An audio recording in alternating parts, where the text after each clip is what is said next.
And I'm the Executive Director of the Louisiana Center for Children's Rights. I want to thank everyone for joining here tonight. I see friends and supporters, staff members, board members, all here tonight to join us for our first event as part of our campaign for children's rights. This is the first time we've ever run this campaign. COVID forced us to get creative. And so we are doing a month-long series of educational events about the topics that we believe are most important. Louisiana Center for Children's Rights, we support young people in the criminal legal system wherever they show up. And we do that through direct representation and advocacy. Tonight, we have an embarrassment of riches in terms of the talent, intelligence, and insight of our panelists and moderators. And we're starting intentionally on this topic about ending the criminalization of Black youth, because we believe that nothing defines the juvenile legal system more than race and racism. And so tonight we are starting there to ground these educational discussions. And so with that, I am honored to turn this over to our supervising attorney for the Children's Defense Team, Elizabeth Jones. Thank you, Aaron, and thank you again to everyone for joining us for this important conversation this evening. As Aaron mentioned, my name is Elizabeth Jones. I'm the Children's Defense Team Supervising Attorney. I graduated from Georgetown Law in 2009 and participated in the Juvenile Justice Clinic under the tutelage of Henning, who is joining us this evening. And I came to LCCR by way of serving as the training director at Gideon's Promise, an organization that trains public defenders across the country. And so before we get started with the meat of the panel tonight and this conversation about the criminalization of Black youth, I want to ask each of our panelists to briefly introduce themselves, but I will also direct your attention to the chat where you can find more extensive bios. And so if we could start with Antonio to introduce yourself and then go to John and conclude with Chris. Of course. How everybody doing? Thank y'all for joining us. My name is Antonio Travis, born and raised in New Orleans, Louisiana. I'm the founder of the Black Man Rising movement.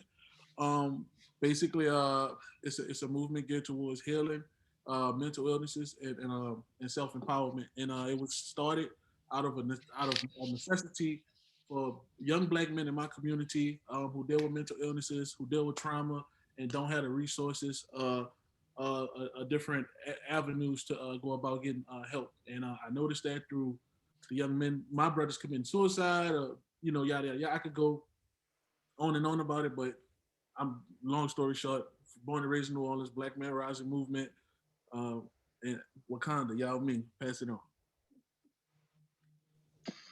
I am John James. I am a youth advocate with LCCR.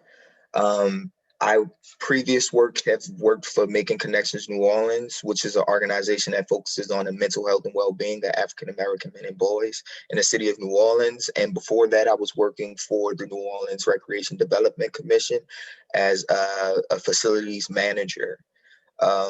This work is very important, and I just wanted to say that before I pass it on to Chris Henning. Thank you, John. I'll take the torch. Hi, everyone. I am Chris Henning. I am the director of the Juvenile Justice Clinic and Initiative at Georgetown Law, where Liz was one of my students. And before that, I was the lead attorney for the juvenile unit of the DC Public Defender Service. So I have been representing children who have been arrested in the District of Columbia for the last 25 years. And as I always say, it is very hard to be on the front lines representing kids and not want to blow up the system and start over from scratch.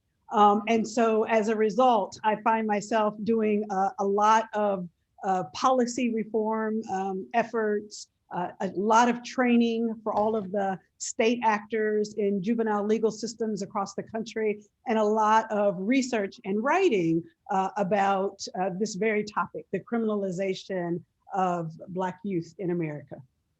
Happy to be here with this wonderful panel. Thank you, thank you.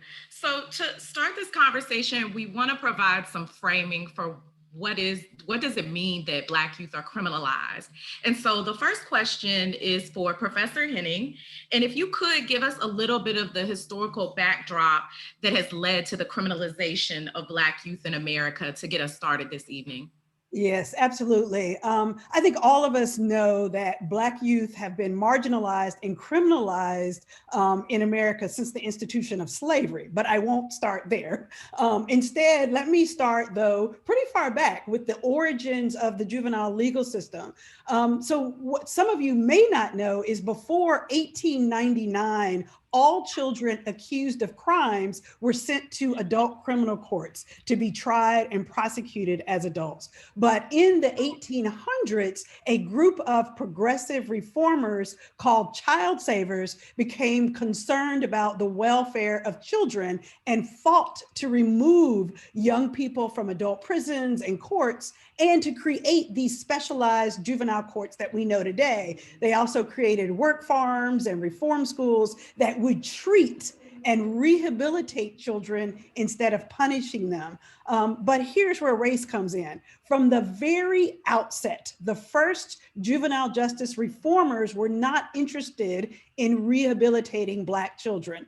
Those progressive reformers articulated, they said that Black youth didn't have the physical, moral, and intellectual capacity to be assimilated into white society.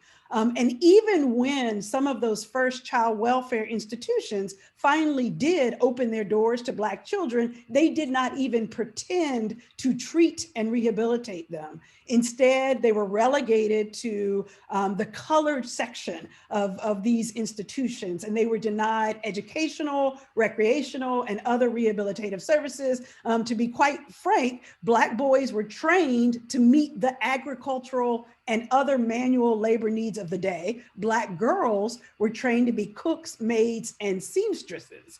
And so what arguably started as this altruistic effort to serve children really morphed quickly into a racially motivated system of isolation and control. And then let's skip ahead to the second wave of juvenile court reform, which began with the civil rights riots of the 1960s and lasted until the late 1990s. And in this season, politicians just outright rejected rehabilitation in favor of law and order responses to teenagers. And in the civil rights era, the conservative politicians, judges, and other leaders were afraid of the social disorder and the unrest that was being caused by protests and by other demands for racial justice. And then we hit the 80s and the 90s, and folks again are afraid of the crack epidemic and the easy access to guns, which led to a temporary uptick. And the word temporary is important, temporary uptick in violent crime. And it was in these moments of fear and uncertainty that Black youth were explicitly demonized by the media and elected officials. And the crime problem in America became identified, framed, and exaggerated as primarily a Black male problem, a Black youth male problem. And Black youth became the principal targets of the war on crime and the war on drugs. So that's where I'll stop, because this historical background is critical in helping us understand how we got here today. And it helps us understand also what criminalization of Black youth looks like today. So when I think about criminalization today, I think about it operating on three frames or three levels. First, it's all about the criminalization of normal adolescent behaviors, things that all kids do all across the country that doesn't do any real harm to people, but it gets criminalized and sends young Black youth to jail. The second is the second level in which criminalization operates is on police perceptions of Black youth and police engagement of Black youth. And I know we're going to come back and talk about all of these. And then the third level at which it operates is at the court intervention level. So when kids get sent to court, the ways in which Black youth are again demonized, dehumanized, and treated more severely than their white partners. So that's sort of the setup that we really wanted to give you all. Thank you, thank you. So that's a really helpful framing to talk about the different aspects of the criminalization of Black youth. And so now I want to ask Antonio to speak to, what does the criminalization of normal adolescent behavior look like for Black children? If you could take a couple minutes to talk about your experiences. Of course I can. Thank you, Elizabeth. I'll make sure I don't go over 2 minutes. But when we talk about adolescent behavior, we got to talk about the school system. We have to talk about the school system. In fact, I'm not a big data person, but I had to get some data so I could sound smart and frame stuff. So I went ahead and got some data. And according to the Louisiana Department of Education, in Orleans Parish, our parish, there are 4,766 white kids in New Orleans public schools. There are over 38,881 Black kids in our schools, right? 65% of those white kids attend selective schools, while 7% of those Black kids attend selective schools. And the reason why I'm stating that is because the schools that the Black kids attend are the schools with the school resource officers, right? The metal detectors, the cameras, zero tolerance policies. While if you look at these other selective schools where most of the white kids, a little bit under 5,000 white kids attend, those are the schools that have the resources. Those schools, actually, I did a walkthrough of a school, one of those selective schools, those good schools. Those schools have a room called, it's like a breathing room, right? So when a kid's having a bad day, a kid comes and they acting out, they send that kid to this room. And I'm not talking about an in-school suspension room, not a cubicle that you got to sit at like solitary confinement. They actually have a room where they can sit down, listen to music, use the headphones and stuff like that. If you attend one of these kids, one of these schools where they have where it's predominantly Black kids, again, that's where you see zero tolerance policies. I'm suspending you because you don't have a belt. I don't care I don't care if your parents can't afford it. I'm suspending you because you don't have it, right? That, like, those are the places where punitive practices are in place, right? Those are the places where you see kids getting pushed into the school to prison pipeline, right? I'll give you 2 examples. They had a kid who took Rolaids from his parents. This is a real story, advocacy, right? The kid took Rolaids from out his mother's purse and brought it to school because he thought it was candy. And he started sharing that candy with his friends. This kid had to be in like kindergarten or 1st grade.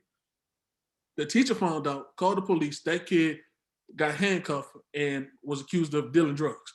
Like, this happened. I can't make this stuff up. Like, this happened. They also had a kid who had a mental health crisis at home. And again, this speaks to when we're in crisis, we don't have the resources or we don't have the knowledge that the resources even exist if they do. When a parent is in crisis and a parent has to do something about it, the only thing parents know how to do is call 911. There isn't an alternative. So what happens is you will have a kid with a mental health crisis who's get introduced to the system. And then that following Monday, we're standing in court with this parent and she pleads with the judge to release her son because all she knew to do was call 911. She didn't know what else to do in the first place, right? So when we talk about when we talk about adolescent behavior, when you look at schools, especially in Orleans Parish, because Orleans Parish do a very good job of criminalizing Black youth, a very good job, right? I'm talking about kids, and I've experienced it myself because I came up in this school system myself. And so we talk about silent lunches. When you go to these good schools, kids are able to eat outside and do things like that. And these things sound small, like insignificant to people, but you don't understand how that helps with our social and behavioral development, right? So when I'm sitting in silent lunch, what are you really developing me for? Are you developing me to function in society? Or are you developing me for something else? So I bring all that up to say, when you look at schools, our school system in New Orleans, so we see zero tolerance policies, and you see that we have more police officers in schools than we have counselors, right? That should tell you something. And that's only in the predominantly Black schools, right? We only got under 5,000 white kids, and pretty much all of them attend selective schools with all the high resources. So I kind of wanted to frame it like that so folks can get an understanding of like what's going on in the schools. Yeah, thank you. That's a really powerful statement that, children attending Black schools tend to have more school resource officers and access to counselors. So now I want to ask John, if you could speak to, what does the policing of culture look like? Sure. just imagine if when we got on this Zoom call, right? If I talked to Antonio directly and asked him to take his hoodie off, right?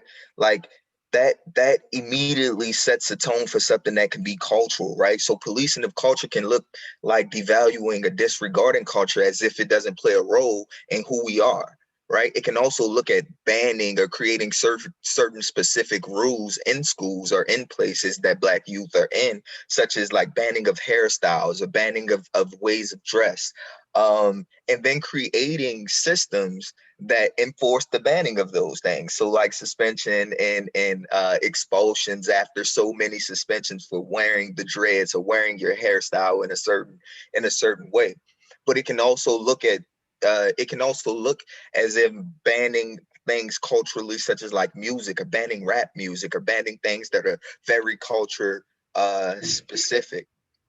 See, I used to watch Black adults code switch or switch tones in their voices when on the phone for an interview, right? So things like that, watching those things happen is all a part of addressing and dehumanizing or devaluing culture. So, John, I want to stick with you for a little bit because we want to talk about what the policing of Black youth looks like across the country and on the ground. So could you kind of talk a little bit about what the over policing of Black youth looks like at the ground level? Sure. A great example of over policing is stop and frisk, right? And sometimes like we look at stop and frisk like maybe it has some great benefits, right? But then we have to look into the context of like where the police normally dispatched, or what neighborhoods are normally over police. So who's going to be stopped and frisked more? You also would also look into like, to looking to like stopping and frisking without merit or without reason. Over policing in specific neighborhoods or for specific youth will always be an issue. I can give an example of how my first ever interaction with police was there was a robbery incident in my neighborhood, right? And a police officer came and approached me and my cousin who were standing outside of our house, and we were handcuffed to each other, right, while they searched our property.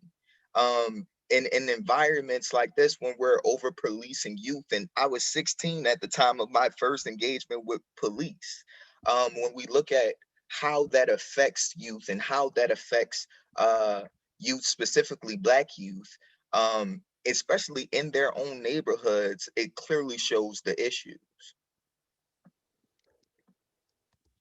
Thanks. And now I want to ask Antonio if you could address the same question. What does the over policing of youth look like on the ground? I mean, I'll be quick. I'll tell you this.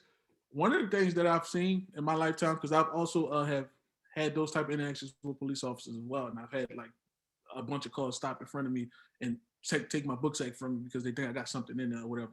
But one of the things I see is usually the police officers who over police our communities the most, some of those guys are the same people who are in our schools. So they take that stuff with them. They take however they feel towards us in our community, that goes, that happens, like all of that stuff travels with them, right? So the question then becomes like, where are we actually safe? Because we don't view police officers that when you used to talk about defining safety, the over policing in our communities, we don't feel safe from police officers. In fact, we feel like police officers don't really make that big of a difference, or that don't have that much change don't come with them coming and how they policing us, right? And so from my perspective, I see them the same officers that I see inside the schools, and folks feel the same way. These guys aren't out here, like, not speaking for all, but for the most part, these guys are not out here because they're trying to protect us. We're already the criminals, right? They're just coming in, in our community because they feel like this is where they need to be at in order to, push us further into the prison system. And I also feel like that in schools. So I've had dialogue with my classmates, stuff like that when I was in schools, and we see the same guy who handcuffed Johnny for no reason, did other things to Johnny, standing right here in front of our metal detector, trying to, you know, patting us down for cell phones, but you know, it's a lot of stuff. But John really spoke to it. But that's like my 2 cents on it. It's interesting to hear the stories from you two. I grew up in Louisville, Kentucky, which has been all over the news because of the killing of Breonna Taylor. And we see the same issues around policing of Black youth where I'm from as well. And John, you talked about stop and frisks and your own experiences with being stopped by police. Chris, can you talk about the psychological impact and the cost to Black youth as a result of this over-policing and criminalization? Yes, absolutely. You know what? I think that John and Antonio's stories and the stories that we hear from Black and brown children, boys and girls, should be enough to tell that story. But, you know, hey, folks need research. And there is a growing body of research documenting the extraordinary psychological trauma that policing imposes on Black youth at one of the most important times in their lives. That is their adolescent development years. Studies show that Black youth who have been the target of these excessive stops and frisks that John talked about these youth repeatedly report high rates of fear, anxiety, distress, depression, hopelessness. They become hypervigilant and sensitive to perceived threats. So that's a psychological term, hypervigilant. Basically, that means always on guard, right? Not trusting other authority figures, not trusting the police in particular. But what's so fascinating about the research is that distrust of police officers transfers to other state actors. So Antonio talked about, you know, school systems. And so this distrust transfers over to teachers. At times, young people of color who have been subject to this hyper surveillance and over policing become angry, they become aggressive, and they might even turn, unfortunately, to delinquency to cope with unresolved trauma and stress. So over policing actually creates crime or increases crime instead of reducing crime. And I think what is so powerful about this literature is that trauma occurs not only from being the direct target of police aggression, but also from witnessing and hearing about police aggression towards family, friends, or even among people that they do not know. So Liz, you talked about watching and hearing about the death of Breonna Taylor. These stories go on and on. There isn't a Black child in this country who hasn't seen or heard these tragic encounters or hasn't watched George Floyd killed on national television. So just having to worry about becoming the victim of police violence is in and of itself a stressor, as demonstrated by the research. And then on a day-to-day level, research shows that this type of policing, I call it policing as trauma, disrupts children's day-to-day routine activities like sleeping. It causes them to lose sleep at night altogether or to have poor sleep quality, which then we know means that they don't perform as well in the school system. And then the final thing I'll say about the research is it also shows that over-policing has a tremendous impact on what we call adolescent identity development. So what in the world does that fancy term mean? Basically, it means when police officers are degrading and dehumanizing towards Black children, they are sending the message about who that Black child is, the limits on who that Black child can become, and even worse, it is sending a message that police officers, well, actually that the law and law enforcement is not fair and is not legitimate. And this is just not how we socialize white children to think about the law and law enforcement. So the research supports what Antonio and John talk about in real terms. Thank you. And I'll mention that at about 5:45, we'll start taking questions in the chat box. So as we begin to wrap up this conversation, be thinking about the questions that you may want to ask our panelists. And so one of the third aspects that Chris mentioned about the criminalization of Black youth is the ways in which Black children are dehumanized once they enter into the system. And so I would like for all of our panelists to weigh in on that question. What does it mean? What does it look like to say that once Black children enter into the system, what are some of the different ways they are dehumanized? And we could start with Antonio for this question.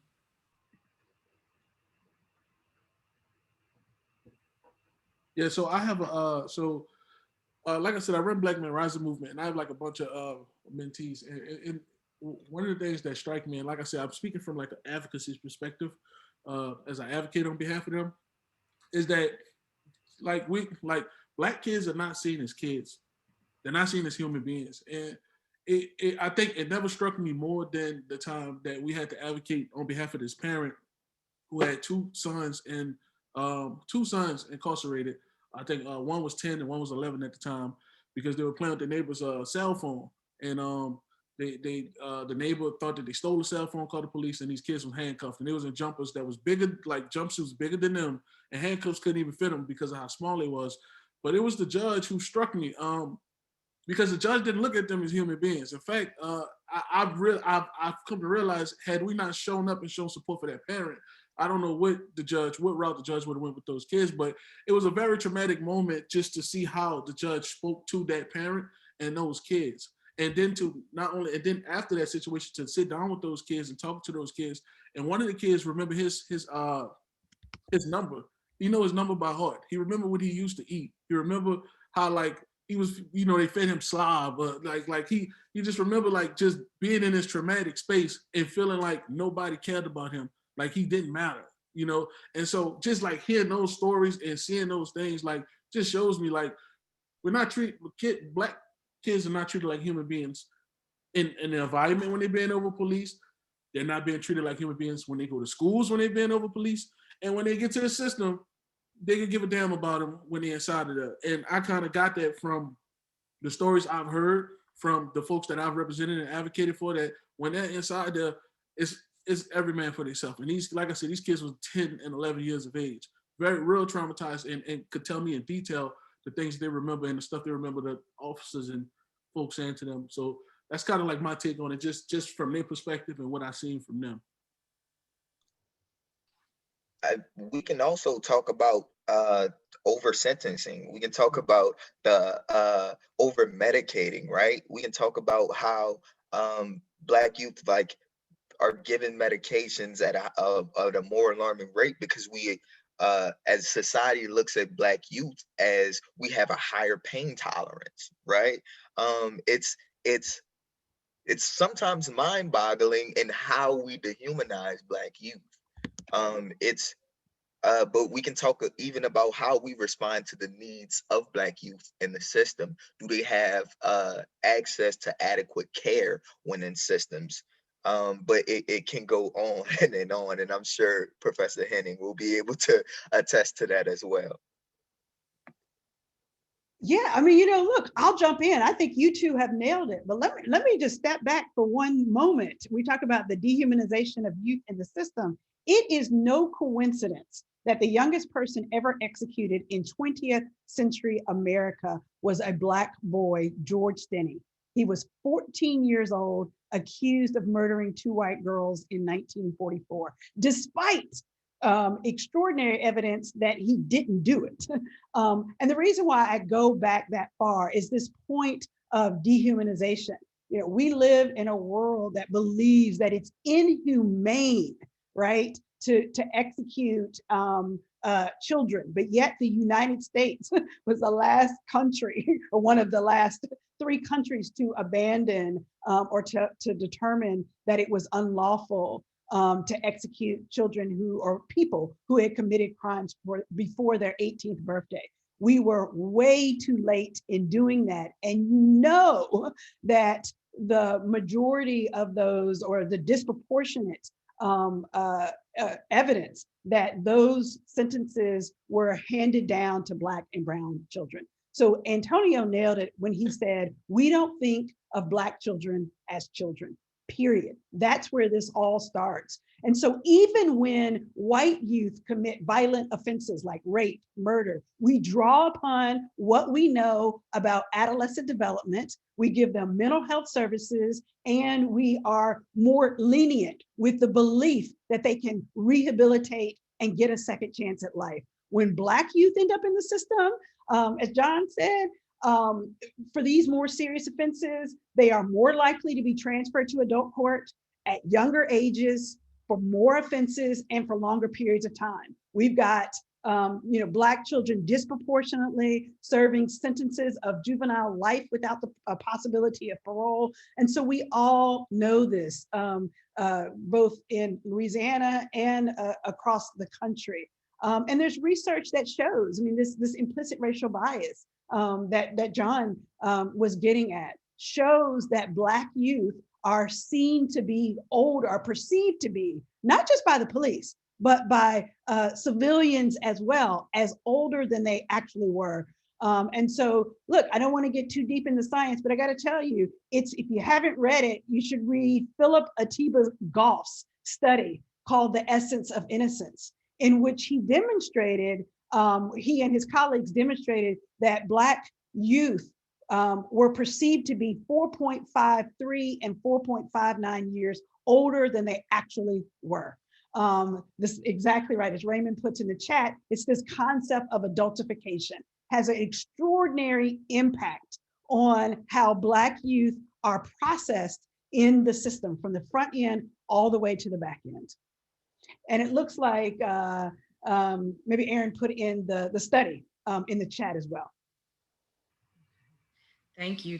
So we want to shift gears a little bit because we've kind of talked about what the problem is. We've talked about how Black children are often criminalized for normal adolescent behavior, the over-policing of Black youth, and the dehumanization of Black children once they're in the system. And so now we want to shift gears and take the last few minutes of this panel to talk about what can we do to address the problem.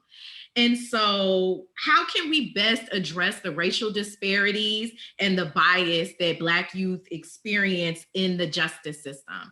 I'll start with John for this question. I appreciate it. It's one, I just saw Sarah Modular pop in the chat, who was my 10th grade teacher. And I feel like I would have to say that it also applies to schools, right? Like I feel like if we start when it comes to the justice system, we're already behind the ball, right? But we have to, one, as Antonio stated, treat kids as kids, right? And understanding that kids are going to make mistakes, and also making sure that when they do make those mistakes, they have the support and the resources to assist them, right? Whether it be mental health resources or whether it's school supports and resources.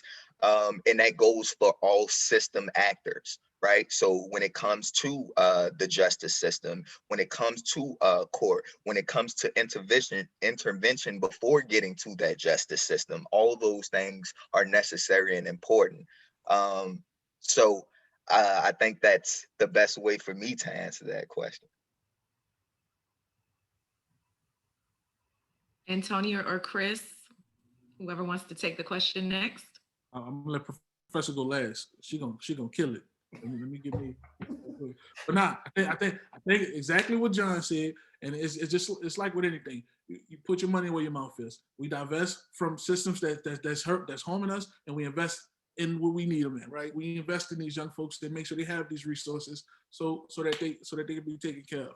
That's what it comes down to. Like, that's what needs to happen. We got to do the divest investing, and I think we'll be all right. Wait, Professor, drop some jewels on us. Hey, I'm gonna drop the mic right there. But you're absolutely right. The theme has got to be the divesting. So look, here's how I set it up. I think about what our next steps, what does reform looks like? I think about it in 3 buckets, right? First bucket is right off the gate. We have to radically reduce the footprint of police officers in the lives of Black and brown children. That's where I start. So all the things that John and Antonio have said, like, first of all, let's talk about police-free schools. Let's talk about decriminalizing normal adolescent behaviors, like Antonio said. And I mean that legislatively, right? So for those of you who are listening, that means no more statutes that allow for disorderly conduct in schools, or disorderly conduct in most places, because that's adolescent behavior. I would add to that list, disturbing schools, adolescent aggressive speech that is construed as a threat. Rachel just popped in, no expanding of the curfew. So we can come up with this list, right? Radically reducing the footprint of police in the lives of our young people. That also goes to regulations reducing stop and frisk that John talked about, right? You've got to, one of the things in my jurisdiction, I'd be curious what goes on in Louisiana, police officers can walk up to our kids and say, lift your shirt, right? And then if the child agrees, then they've got a waistband search for our kids. And our position is that is in and of itself a stop and frisk. Police officers like to say that is not a stop and frisk because it's consensual and we're not touching the child. I'm sorry. Any kinds of those behaviors, figure out what the equivalent is in your jurisdiction. Asking questions like, where are you coming from? Where are you going? All of those in a child's mind are a variation of stop and frisk that lead to those kinds of trauma that I talked about. The second bucket is recognizing that when police contact cannot be avoided, we have to ensure that that police contact is developmentally appropriate, right? And not racially biased. So that means training on adolescent development. That means prohibition on use of force, like pepper sprays, body slams, dogs, right? Dog sniffing. All of that stuff has got to be outlawed and banned for young people. Also, officers have to learn de-escalation techniques, all right? Police have to remember that the blue uniform carries with it the entire history of racial oppression. So if a Black child sees you and mouths off at you because one of your colleagues killed George Floyd, you need to sit still and take it. I know that sounds extreme, but the point is understanding how adolescent development works and being the bigger adult and being patient and not, being so responsive. And then the third category is positive youth interventions, meaning reinvestment. And this is the part that Antonio talked about, right? It's taking those dollars that we have been using for police officers in schools and over policing and reassigning that to counselors, social workers, mental health providers, peer intervention specialists, positive youth, other positive youth interventions. And I'm gonna stop here. One of my favorites, I was doing some research. They were talking about, you wanna keep schools safe? How about smaller class sizes and more libraries? Notice that none of that has anything to do with law enforcement, but that's how you keep a school safe. Thank you. Thank you. There was a recent article about how in most major cities, the majority of the local budget goes to policing and corrections. The vast majority of many budgets in major cities go to policing, jails, so on and so forth. And so I want to thank our panelists for the thoughtful response to that question, because I feel like Chris does a lot of times. I'm ready to just burn it all down, right? And so now we have the last few minutes to take questions from all of you who have joined us this evening. And so I see we already have one question in the chat. And so I'll take this first question from Raymond Sweet. And it says, the question is, how do we get real reform from people who are supposed to do these things? How do we convince people that they're doing it wrong? And any of our panelists can weigh in on this question. And I think it's not just elected officials, but also maybe judges. How do we educate our judges that they are getting it wrong? And so we'll throw that question to the panel. I don't want to be first, but I'm going to say this. Here's what I say. One of the ways in which getting folks to see that they're doing it wrong is to have conversations with folks like Antonio and John, right, is literally getting, and the young people that both of you work with in your programs, right, really, it's getting to the table, having these sit downs and having these narratives, these stories about the traumatic effects. And I think it's also, it's digging into this research about what are the alternative ways in which we can serve the community, serve youth, produce productive, healthy and productive youth without resorting to violence and without resorting to physical contact. So some of that is just getting at the table and sitting down and getting them to do it. You know, I also think that it's hard to believe, but when you sit down and you talk with police officers and you train police officers, they will tell you in a heartbeat that they don't want to be called to the front lines to manage school misbehavior. They don't want to be called to the front lines to manage mental health crises. And so this comment about, you know, getting the mental health department to step up and engage, maybe having conversations between police officers and mental health experts as well. And I just to add to that, to continue to have conversations about trauma and the effects that has is very important, especially when coming to those tables. I had a mind-boggling conversation when I was explaining to somebody that when I went to Walter L. Cohen, it was ranked one of the worst schools in America. My neighborhood was pretty dangerous. And until this age that I am now, the only person that has ever pulled a gun out on me has been police. So it was that turned on a light bulb that changed the dialogue and changed the conversation and the tone of that conversation. And I think to be able to continue, as Professor Henning said, to continue to push those conversations and show those stories is very important. And then talking about the traumas experienced because of those things is very important as well.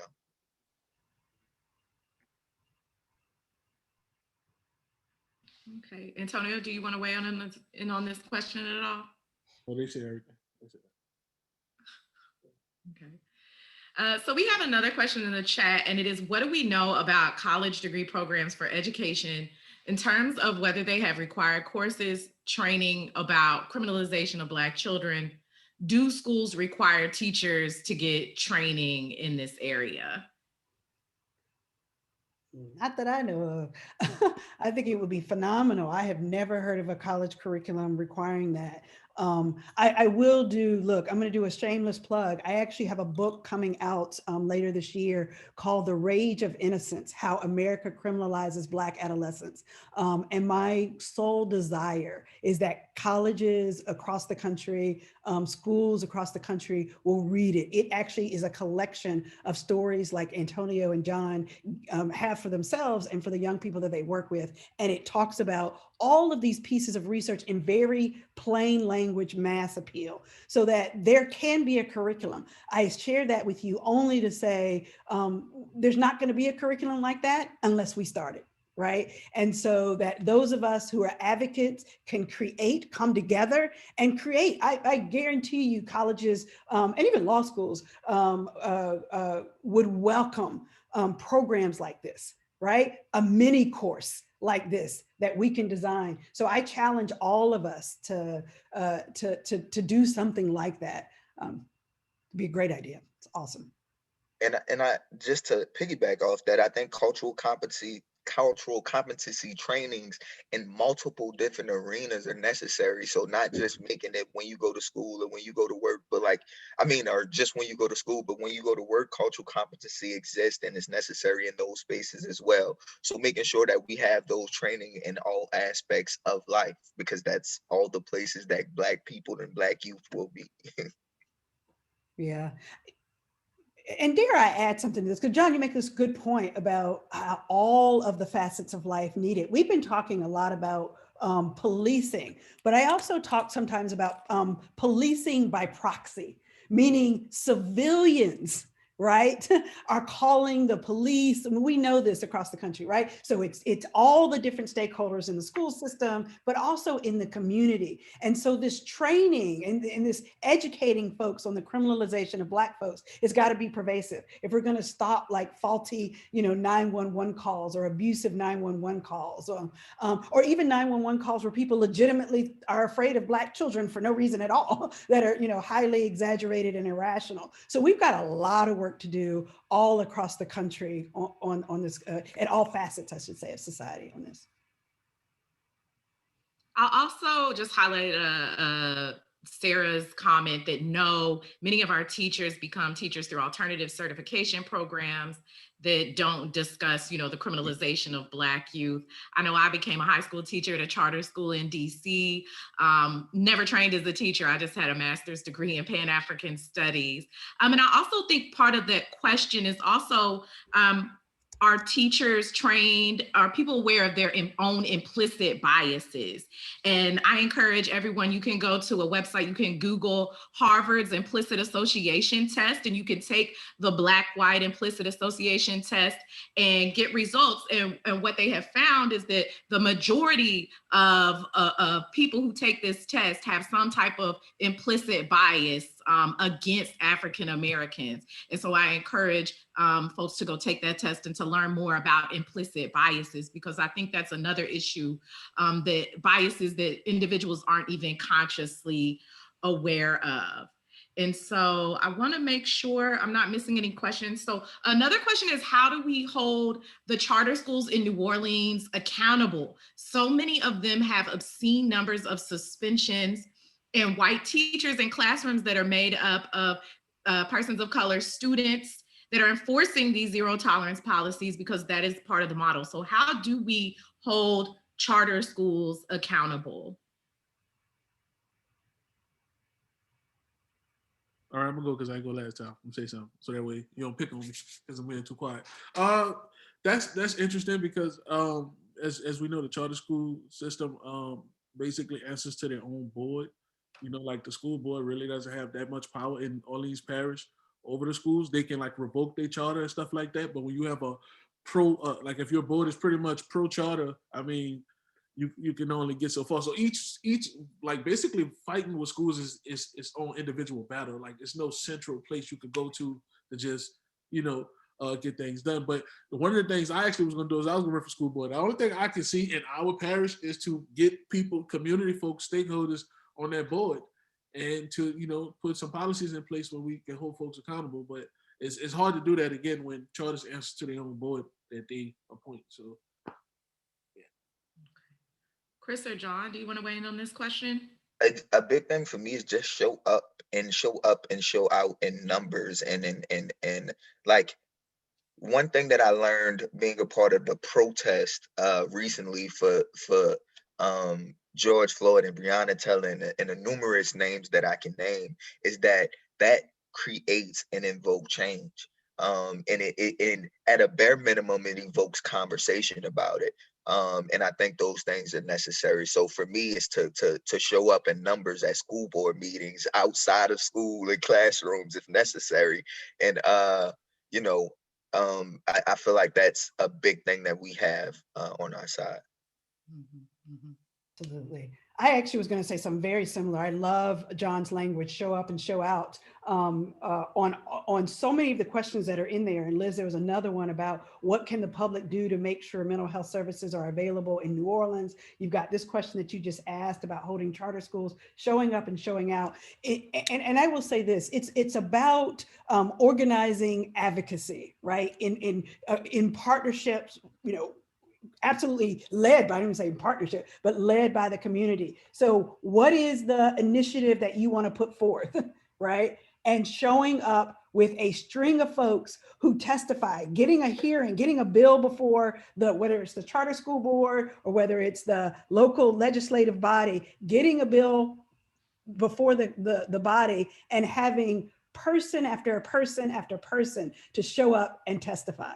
I've got so many examples of that. You know, I'm in the DC, Maryland area, and in Washington, DC, I will never forget it. We wanted to stop the public distribution of delinquency records. They were taking our kids' records and making them public. And so literally, some of the advocates went to the local high school and asked the teachers to work with their students to show up at city council. And over 300 people, young people, school students, showed up and testified. One by one, just held the city council hostage. So they had to be there for like 2 and 3 days. I live in Maryland, just literally over the line in DC. And just Thursday of last week, the Maryland advocates brought together parents, young people, researchers to testify at a massive juvenile justice reform bill, and just one after the other, after the other, after the other. And so showing up and showing out is huge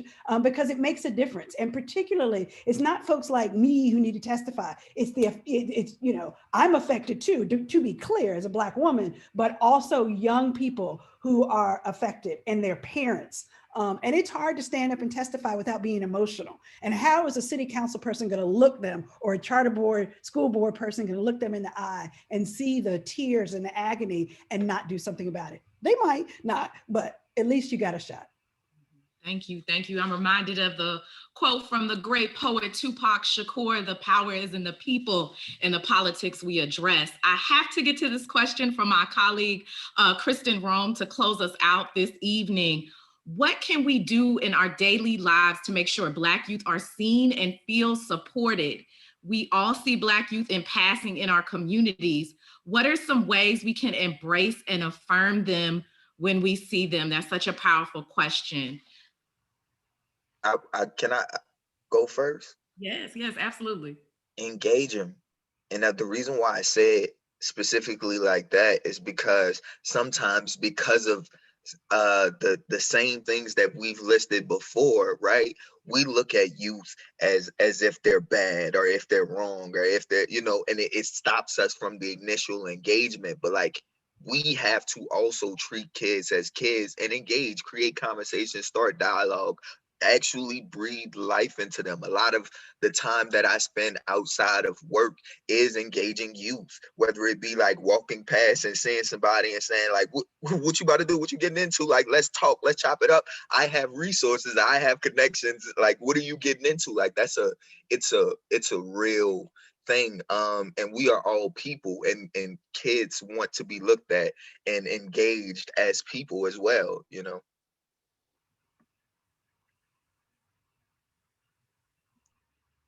You know, I'm looking at Antonio. All right, I got you. All right, piggyback off of John. Engage them, and then also understand them. You know, that's key. You have to understand them, right? Like I deal with I have a lot of mentees who I work with.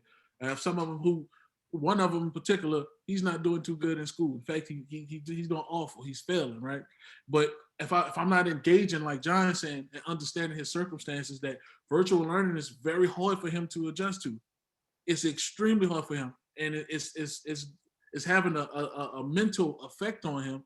But if I'm not engaged in understanding, I don't know what's going on. I just see him failing, and then I fall back. Don't work like that, right? When you really seek to understand, then you'll see what's going on. So you have to understand them, and if you understand them, then I feel like there's space for a relationship building opportunity, because then trust can be built.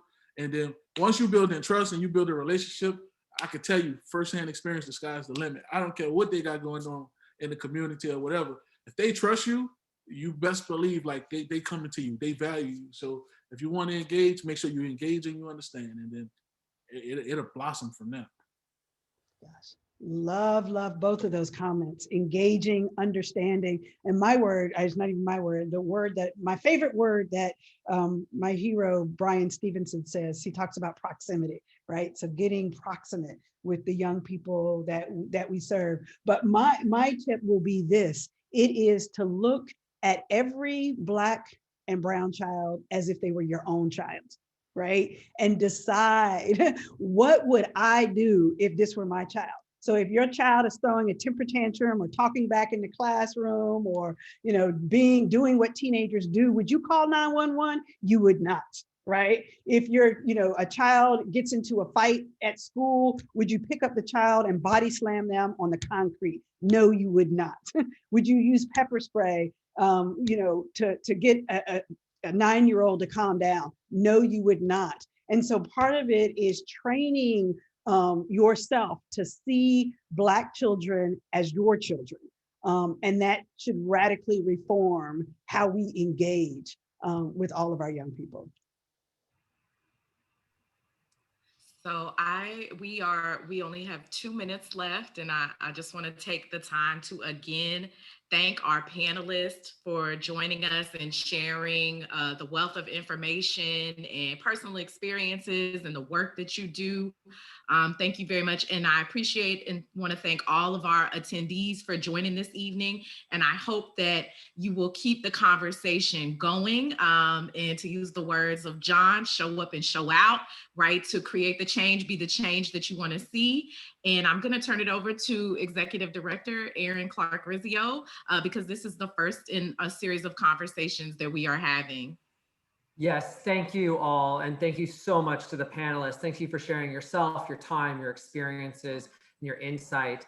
I'll tell you, I used to work for a city council member, and it could be 300 people, but it could also be this group of people. It could be 60 individuals showing up to city council demanding that part of the $180 million we give to the police every year, some of that, goes to the services we've been talking about, right? And maybe explicitly saying that we want a lot of it to go to the Black youth that we've persecuted previously, right? We are going to continue this conversation. And so I want to invite you all to join us for the next few of these panels. They'll be over the next 3 Wednesdays. We'll be talking about some of the solutions that were raised here, such as the positive youth development model, such as restorative justice. And also another way you can support this conversation is by donating to LCCR, chipping in $10 to support these educational efforts, right? It also will help go to our advocacy work, which tries to address these specific issues. Right now we are kicked into high gear because on Monday, our own city council here is trying to expand the use of curfew in this city for children. But what we know that means is the expanded use of curfew and law enforcement for Black children. We know that curfew law is applied disproportionately to Black children. And so you ask what you can do, it's support our advocacy efforts as we work with our fellow advocates in the city to oppose such things. It's to show up and show out, as everyone has said. So I want to thank you all. This has been an incredible, start to our month. And I wish you all a lovely evening. Take care. Wakanda.